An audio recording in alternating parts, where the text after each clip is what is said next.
Shalom, puji Tuhan.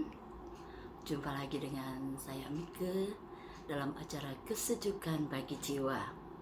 Di tahun 2024 ini, biar kita terus berjalan dalam kehendak dan rencana Tuhan. Apapun keadaan yang akan terjadi di tahun 2024, sebagai orang percaya, biar kita terus mempercayai Tuhan, berharap dan bersandar kepada Tuhan.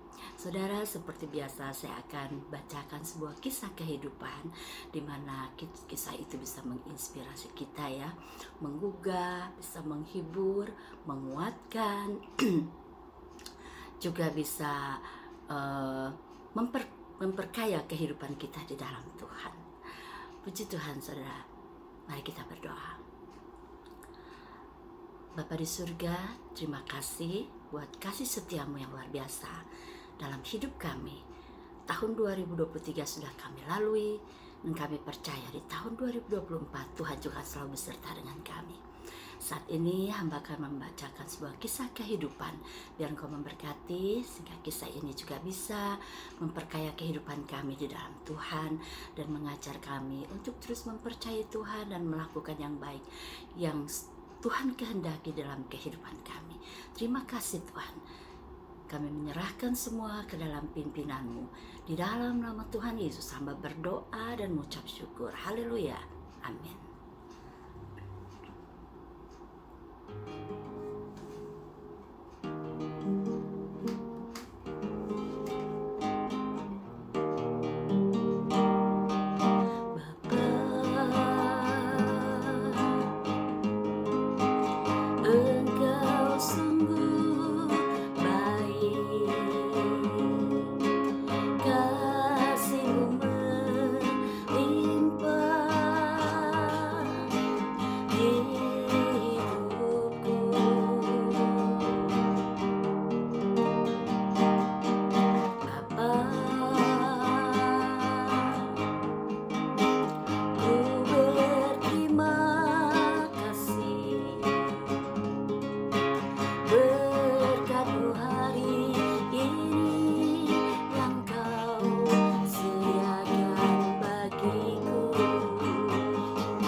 Sepanjang hidupku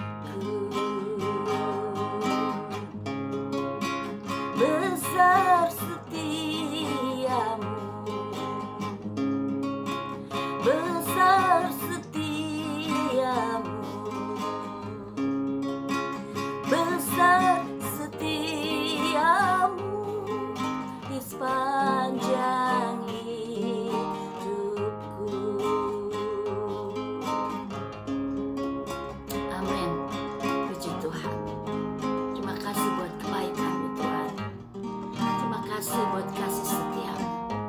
Haleluya, haleluya. Terima kasih Tuhan, terima kasih.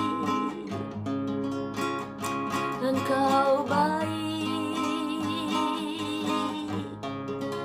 Engkau Allah yang setia. Terpujilah namamu Tuhan, terpujilah namamu. Kau Allah yang besar, Kau Allah yang tak berubah,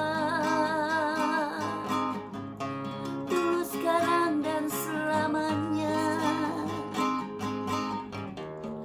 Kasih-Mu kekal, kuasa-Mu heran.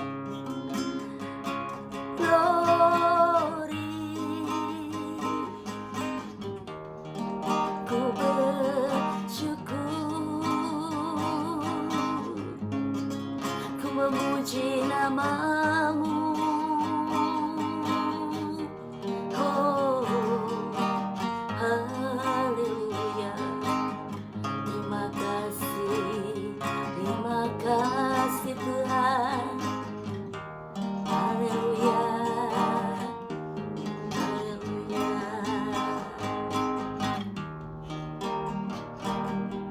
Bapa, Engkau sungguh baik, kasih-Mu melimpah di hidupku.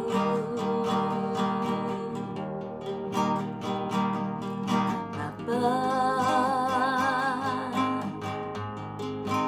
ku berterima kasih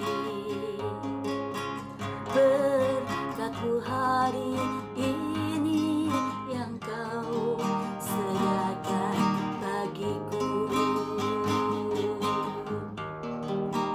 Naikkan syukurku buat hari yang Kau beri. Tak habis-habisnya kasih dan rahmat-Mu, selalu baru dan tak pernah terlambat. Pertolongan-Mu besar setiamu di sepanjang hidupku.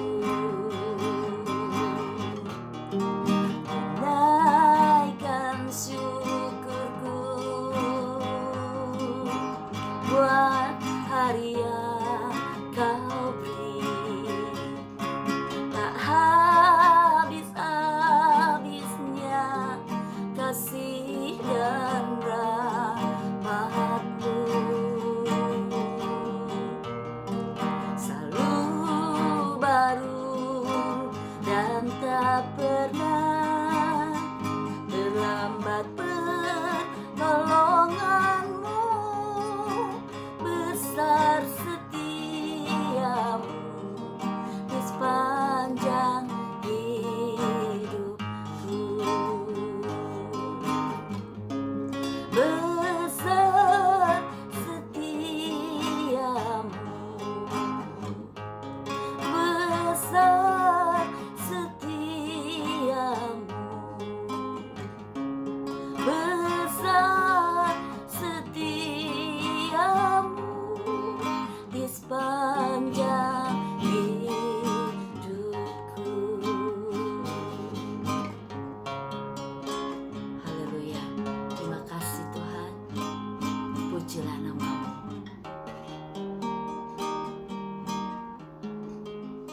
Saat ini saya akan membacakan sebuah kisah dengan judul Sally yang tak berdagu.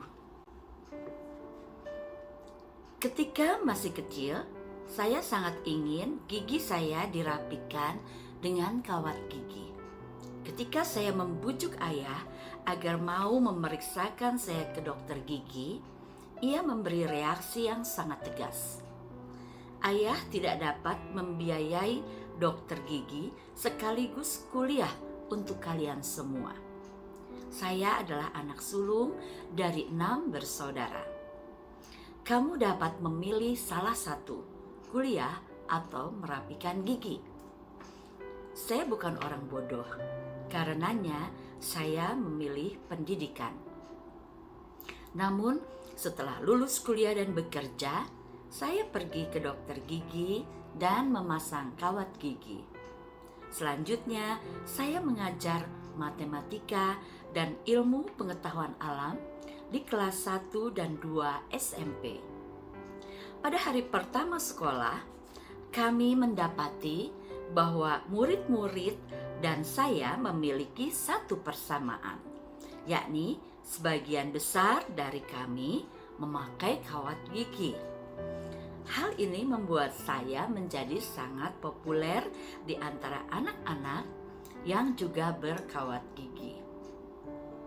Di antara murid kelas 2 SMP, terdapat seorang gadis yang pendiam dan pemalu, yang selalu tiba di kelas tepat saat bel berbunyi dan cepat-cepat pulang saat jam sekolah usai. Meskipun pandai, ia tidak pernah berbicara kecuali jika dipanggil, karena ia malu akan keadaan dirinya. Sally dilahirkan tanpa dagu. Dagunya tidak tampak sehingga wajahnya terlihat aneh. Anak-anak seringkali sangat kejam. Karena sering diejek, gadis kecil ini menyendiri dan terkucil dari teman-temannya. Saya sering memikirkannya manakala pergi ke dokter gigi. Jika memiliki gigi yang tidak rapi saja dapat membuat saya merasa malu. Bagaimana perasaan Sally terhadap cacat fisiknya? Pada bulan Mei saya pergi ke dokter gigi. Itu merupakan kunjungan terakhir. Kawat gigi saya akan dilepas karena kini saya sudah memiliki bentuk gigi yang lebih baik. Ketika Dr. James telah melepas kawat gigi itu, saya bercerita tentang Sally kepadanya. Adakah yang dapat Anda lakukan untuk mengatasi masalah seperti itu? Sayangnya tidak. Saya tidak dapat menolongnya. Namun, ada seorang ahli bedah plastik di Ann Arbor, Dr. Reed Dingman, yang sedang melakukan riset tentang penanaman kembali dagu dan pembentukan kembali rahang. Saya mendengar bahwa seorang pasien seperti murid Anda dapat menjalani operasi dengan biaya murah atau bahkan tanpa biaya sama sekali jika ia dan orang tuanya mengizinkan Dr. Dingman mengoperasinya. Demikian jawaban Dr. James. Saya sangat gembira. Masih ada harapan bagi Sally untuk memiliki wajah yang normal. Setiba di rumah, dengan gembira saya menelponnya. Ibu Sally yang menerima telepon itu. Dan dengan napas memburu, saya memberitahukan berita gembira itu. Awalnya ia menanggapi dengan diam. Namun kemudian ia menyemprot saya karena saya dianggap terlalu ikut campur. Saya akan berterima kasih bila Anda mau mengurus urusan Anda sendiri, ujarnya marah. Putri saya baik-baik saja. Ia tidak membutuhkan operasi plastik apapun dan kami tidak membutuhkan nasihat Anda. Lalu hubungan telepon pun terputus. Saya terpaku dengan gagang telepon di tangan. Namun setelah saya merenung, saya sadar bahwa ia benar. saya telah melangkah melewati batas wewenang. Tentu saja, ibunya berpikir bahwa Sally baik-baik saja sebagaimana adanya ia. Saya yang telah berusaha merasakan apa yang dirasakan oleh Sally dan keluarganya seharusnya menyadari hal ini. Saya tidak pernah menyinggung masalah itu lagi, baik kepada Sally maupun keluarganya. Dan pada awal Juli tahun itu, kami sekeluarga meninggalkan Ann Arbor. Beberapa tahun kemudian, saat kami tinggal di Philadelphia, saya menerima surat dari Ann Arbor. Ketika membukanya, sebuah foto seorang wanita cantik terjatuh dari dalamnya. Siapa ini, pikir saya. Saya tidak mengenalinya. Setelah membaca suratnya, barulah saya tahu bahwa itu adalah foto terbaru dari bekas murid saya, Sally. Setelah memutuskan hubungan telepon dengan saya 3 tahun yang lalu, Ibu Sally memikirkan kembali masalah tersebut dan menelpon Dr. Dingman di rumah sakit universitas untuk meminta keterangan tentang proyeknya itu. Akhirnya, Sally menjalani beberapa kali operasi untuk membentuk tulang dagu yang baru. Tulang dagu tersebut diambil dari iganya, dan kini wajahnya jadi baru. Ia tampak cantik. Ibunya menulis surat kepada saya untuk menceritakan perubahan Sally. Bahkan Sally terpilih menjadi ratu alumni di SMU-nya. Namun, ia melanjutkan, popularitas Sally tidak hanya berdasarkan kecantikannya saja. Kesepian yang ia rasakan selama 14 tahun sebelum operasi telah membuatnya sangat sensitif, sehingga mampu berempati terhadap kesepian dan penderitaan yang dialami orang lain. Hasilnya, ia berhasil mendekati setiap siswa yang kesepian dan berteman dengan mereka. Sejak itu, ia memiliki banyak teman, dan mereka semua memilih Sally sebagai ratu alumni. Puji Tuhan, cerita ini dikisahkan oleh Ibu Nancy L. Dorner. Saudara, cerita yang sangat bermakna ya. Sally yang tanpa dagu. Saya tidak bisa membayangkan bagaimana wajahnya ya, wajah seseorang yang tanpa dagu ya. Dan itu terjadi, ternyata itu ada dan dialami ya, oleh seorang anak gadis yang bernama Sally yang merupakan murid dari Ibu Nancy. Dan sebagai orang percaya, sebagai anak Tuhan, tentu dia peduli dengan keadaan muridnya ini. Dia ingin menolong, dia ingin membantu, dia ingin berbuat baik ya. Dia mencari informasi kepada dokter giginya, dan ternyata didapat ada dokter ahli bedah plastik yang sedang melakukan sebuah proyek ya untuk bisa memperbaiki dagu atau ya istilahnya seperti itu ya. Dan bahkan kalau ada orang yang bersedia, bisa dilakukan dengan biaya yang murah, bahkan juga bisa dibebaskan dari biayanya. Ibu Nancy dengan gembira menceritakan hal ini ya, dengan semangat dia mengabarkan kepada Sally yang diterima oleh ibunya.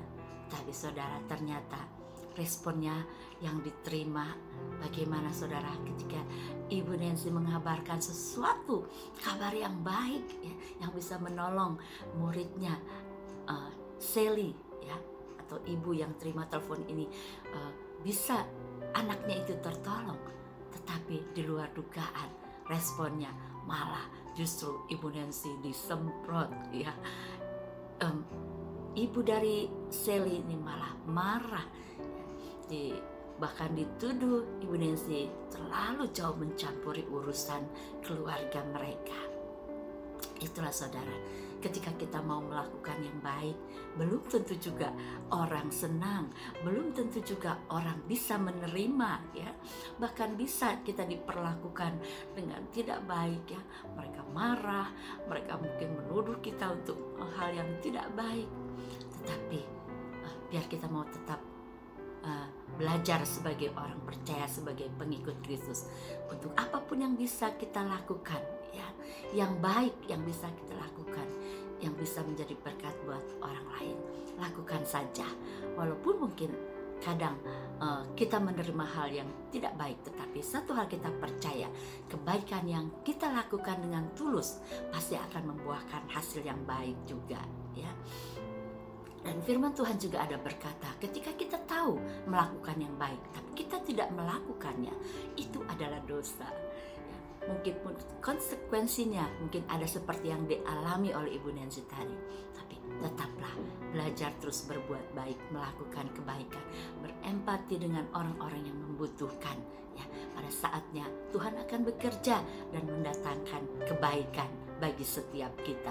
Puji Tuhan, akhirnya ternyata mama dari Sally ini berubah pikiran ya.